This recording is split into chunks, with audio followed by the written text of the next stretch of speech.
বন্ধুরা, কালকের ম্যাচের ব্যাপারে আর কি বা বলবো, খেলাই তো হয়নি। আর ভালো হয়েছে কালকের ম্যাচ বৃষ্টির কারণে হয়নি, না হলে কলকাতার ইজ্জত একেবারে ধুলোয় মিশে যেত।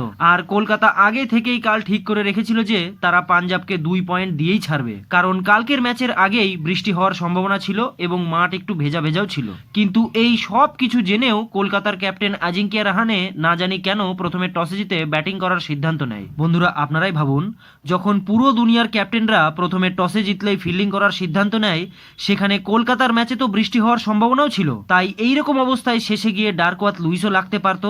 এই সব কিছু মাথায় থাকার পরেও কোনো বুদ্ধিমান ক্যাপ্টেন কি প্রথমে টসে জিতে ব্যাটিং নেয়? কিন্তু রাহানে তারপরেও ব্যাটিং করারই সিদ্ধান্ত নেয়। আর এটা যে তার সব থেকে বড় ভুল হয়েছে সেটাও দেখা যায় তৎক্ষণাৎ, কারণ শুরুতেই কলকাতা উইকেট হারায়। কলকাতার অবস্থা কাল এত খারাপ ছিল যে কলকাতা বৃষ্টির আগে পর্যন্ত মাত্র 22 বলে 2 উইকেট হারিয়ে মাত্র 25 রানই করতে পেরেছিল। তারপর এত জোরে বৃষ্টি হয় যে বৃষ্টি আর থামেইনি। তাই শেষে দুই টিমকেই 1-1 পয়েন্ট ভাগ করে দেওয়া হয়। কায়দা মতো তো কলকাতার 1 পয়েন্টও পাওয়ার কথাই নয় তাদের খেলা অনুযায়ী, কিন্তু তারা ফ্রিতেই 1 পয়েন্ট পেয়ে এবারের আইপিএলে প্রথমবার খাতা খুলল।